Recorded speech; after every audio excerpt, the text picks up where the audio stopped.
బట్టతలతో బాధపడుతున్నారా? ఆధునితనమైన పద్ధతిలో hair transplantation చేయబడును. Face clinic, Hyderabad. అలాగే సార్, ఇప్పుడు మీరు పదే పదే చెప్తున్నారు మీ నియోజకవర్గంలో రామనారాయణ రెడ్డి వేలు పెడుతున్నారు, మిమ్మల్ని ఖచ్చితంగా ఓడించి తీరుతామని శపథం చేస్తున్నారు అంటున్నారు. మీరు కూడా ఆత్మకూరు నియోజకవర్గంలో వేలు కాళ్ళు లాంటి ఏమైనా పెట్టే అవకాశం ఉంది?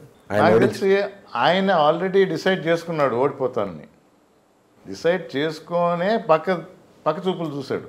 విధి లేక వివిధ కారణాలతో, మరి అన్నీ కూడా చెప్పకూడదు కానీ మళ్ళీ తిరిగిపోయాడు. ఆల్రెడీ ఆయన ఓడిపోతున్నాడు. ఆయన ఓడిపోయిన మెట్టుకూరు ధనంజయ రెడ్డి గారు మీరు ఎందుకు హక్కును చేర్చుకోలేకపోతున్నారు? నేనైతే ఓపెన్గా ఎంబ్రేస్ చేసుకోవడానికి రెడీగా ఉండా. మరి ఆయన ఎందుకు రావటం లేదు? ఆయన అడగాలి. ఆయన మీతో కలిసి రావడానికి ఓకే అంటే మీకు సిద్ధమా కలుపుకోవడానికి? నేను అందరినీ కలుపుకొని పోతాను. మీరు ఆ ప్రయత్నం చేశారా? రాంప్రసాద్ రెడ్డి గారిని, మెట్టుకూరు ధనంజయ రెడ్డి గారిని కలుపుకోవడానికి మీరు అసలు ప్రయత్నమే చేయలేదు అని అంటారు. అనేవాళ్ళు అంటారు. నేను ఇదివరకు 2-3 ప్రెస్ కాన్ఫరెన్స్లో కూడా ఓపెన్గా చెప్పాను. రాంప్రసాద్ నాకన్నా పార్టీలో ముందు నుంచి ఉన్నాడు, ఆయన సేవలు మాకు అవసరం అని చెప్పాను. ఆయన ఏదన్నా నోరు జారి ఉంటే ఒక ప్రెస్ కాన్ఫరెన్స్లో అది తప్పుగా అర్థం చేసుకొని ఉంటే ఆయన మీద పార్టీ క్రమశిక్షణారహితంగా వాళ్ళు యాక్షన్ తీసుకోవడం జరిగింది. కానీ అది తప్పుగా అర్థం చేసుకున్నారనో లేకపోతే దాన్ని సవరించుకుంటే తప్పకుండా డిస్ట్రిక్ట్ ప్రెసిడెంట్గా నేను ఒక రిపోర్ట్ ఇవ్వాలి కాబట్టి ఆ విధంగా రిపోర్ట్ ఇస్తానని చెప్పాను. ఒకవేళ నా దగ్గరికి రాలేకపోతే ఆ క్రమంలో ఒక గుడిలోనే ఎక్కడో చెప్పడం కూడా జరిగింది. జగన్మోహన్ రెడ్డి ఎవరినైతే పెడతారో వారికి నా సంపూర్ణ మద్దతు, ఇది వరకు వచ్చిన మెజారిటీ కన్నా ఎక్కువ వచ్చేటట్టు కష్టపడతామని కూడా చెప్పాడు. ఆ ఒక్క మాట చాలని చెప్పేసి నా రిపోర్ట్ ప్రకారం సస్పెన్షన్ ఎత్తేయమని కూడా రిపోర్ట్ ఇవ్వడం జరిగింది. అది కూడా తెలియజేసిన. ఇంకా మెట్టుకూరు ధనంజయ రెడ్డి అంటారా, మా నియోజకవర్గమా కాదా పక్కన పెడితే, ఎందుకంటే మా నియోజకవర్గం కాని వాళ్ళు కూడా మా బంధువులు ఉన్నారంటారు, లేదా బయట ఉన్నవాళ్ళు మాకు ఇక్కడ ఓటు ఉందంటారు. అందరినీ ఆహ్వానిస్తాం. ఆయన అనంతసాగరం అని కొందరు అంటారు, ఆత్మకూరులో ఉండాడని కొందరు అంటారు, నెల్లూరులో ఉండాలని కొందరు అంటారు, ఆయన బంధువులు ఉండారని మాకు తెలుసు. ఎక్కడ ఉండొచ్చు ఆయన మీ పార్టీ నాయకుడు, అది గ్రహిస్తే చాలా కదా. నేను అందుకనే మేము అందరినీ ఆహ్వానిస్తున్నాము. నిజంగా ఆహ్వానిస్తున్నారా? ఇప్పటికీ నేదురుమల్లి రామకుమార్ రెడ్డి గారు ఒక సీఎం కుమారుడుగానే బాండ్ విత్ గోల్డ్ స్పూన్ అన్నట్టుగానే వ్యవహరిస్తుంటారు. నాయకుల మీద ఇలా చేసి సరదాగా మాట్లాడడము, క్యాడర్ మీద సరదాగా చేసి మాట్లాడడం ఇలాంటివి చేయరు. చాలా హుందాగా ఉన్నట్టుగా నేను సీఎం కుమారుణ్ణి, నేను గొప్ప అన్నట్లుగా ఉంటారా అనుకుంటుంటారు. కాబట్టి కాస్త కష్టం అవుతుంది అని అంటున్నారు. అది నిజంగా వాస్తవం నాకైతే కనిపించడం లేదు ఇక్కడ క్షేత్రస్థాయిలోకి వస్తే. మరి అక్కడ ఎలా ఉంది పరిస్థితి? ఎందుకు ఇలాంటి ఆటలు వస్తున్నాయంటారు? ఇప్పుడు దూరంగా ఉండాలనుకునే వాళ్ళు ఏదైనా చెప్తారు. ఓకే, దగ్గరగా ఉండేవాడు తప్పులు కూడా కనబడు. ఒక మైండ్ సెట్తో ఉన్నప్పుడు రావటం లేదు, కలవటం లేదు, చేయటం లేదు, దొంగ మాటలు చెప్పలేను, లేని ప్రేమ ఒలకబోయలేను, ఉన్నదే చూపిస్తా. ఒక ప్రజానాయకుడిగా ప్రజల అవసరాలు తీర్చాల్సిన బాధ్యత నాది. ఒక ఫ్యామిలీగా నేను ఆత్మీయత పంచుకోవాలి, అవసరమైన దగ్గర హక్కును చేర్చుకోవాలి ప్రజలను కూడా. మొన్న ఒక రోజు, ఇది గొప్పగా చెప్పడం లేదు కానీ, యాక్సిడెంట్ అయింది, దారిలో ఆగి ఆటోని పిలిచి బండి ఎక్కిచ్చేసి హాస్పిటల్ పంపించాం. హాస్పిటల్కి ఫోన్ చేసి కూడా చెప్పాం. అది నా బాధ్యతగా అనుకుంటా. కానీ ప్రతి ఒక్కరిని హక్కును చేర్చుకోవాలి. ఒక సీనియర్ లీడర్ వచ్చినప్పుడు కూర్చొని కాఫీ ఇచ్చి మాట్లాడతాం. ఇంకా అంతకన్నా ఏం చేయాలి? బయట ఎందుకు ఈ కామెంట్స్ వస్తున్నాయంటారు?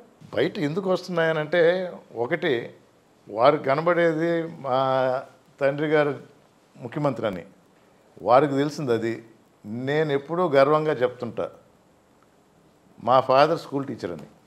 ఓకే, ఇది నేను గర్వంగా చెప్తా ఉంటా. నేను ఎప్పుడు చెప్పేది అదే. చాలా సంతోషం ఆ మాట అన్నందుకు. నాన్న ముఖ్యమంత్రి అని చెప్పుకోవడం కన్నా మా నాన్న స్కూల్ టీచర్ అని చెప్పుకోవడమే చాలా గర్వంగా ఉందంటున్నారు. కాబట్టి నిజంగా మీకు నమస్కరిస్తున్నాను. చాలా గొప్ప విషయం చెప్పారు. ఓకే అన్న, ఫైనల్గా ఒకటి చెప్పండి.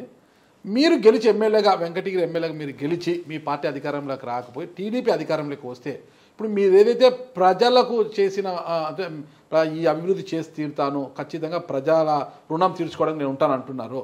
మీ పార్టీ అధికారంలోకి రాకపోయి టీడీపీ అధికారంలోకి ఇదే మాట మీద ఉండి ప్రజా సమస్యల పరిష్కారం కోసం పోరాడతారా, లేదంటే అభివృద్ధి అధికారంలో ఉంటేనే అభివృద్ధి సాధ్యమవుతుంది కాబట్టి అని ఈ జెండా పీకి ఆ జెండా పట్టుకుంటారా, లేదా అదే జెండాతోనే ఒకే అజెండాతోనే పోరాటం చేస్తారా ప్రజల పక్షాన?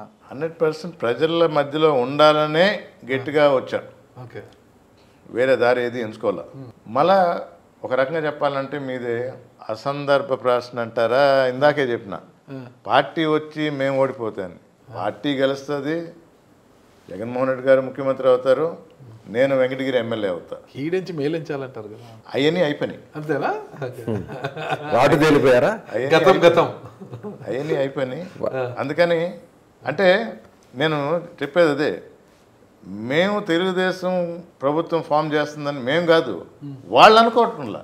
ఓకే ఓకే, వాళ్ళకే నమ్మకం లేదు, ఆ పార్టీకే నమ్మకం లేదు.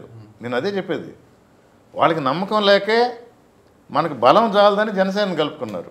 ఎంతసేపు జనసేన అంటారు, బీజేపీ లేదా ఫస్ట్ జనసేన కలుపుకున్నారు, అది కూడా చాలదని బీజేపీని కలుపుకున్నారు. నేను ఇదే చెప్పింది ఇందాక కూడా. అంటే మాజీ పార్టీ మీద ఎందుకో ప్రేమ తగ్గినట్టు ఉంది.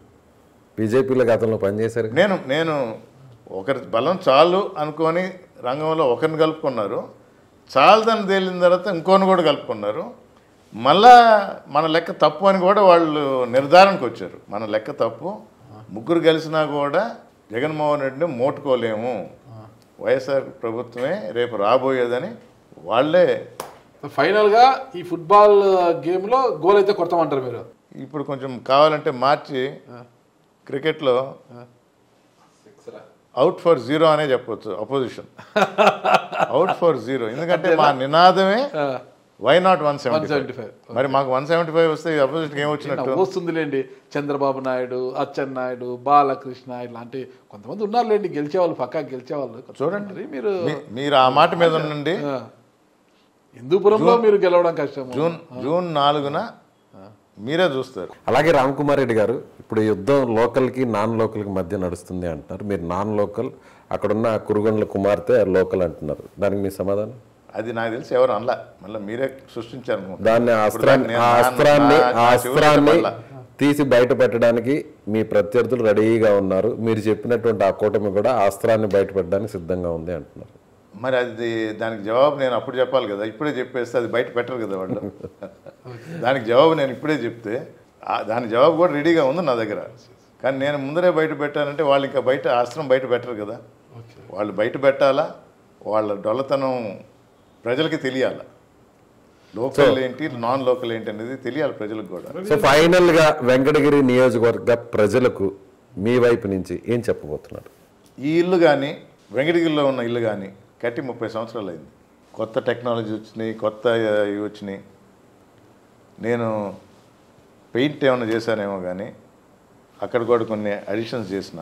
మేము కూడా గుర్తు, నేదురుమల్లి జనార్దన్ రెడ్డి గారు ఇక్కడే మీడియా సమావేశాలు కూడా పెట్టేవారు.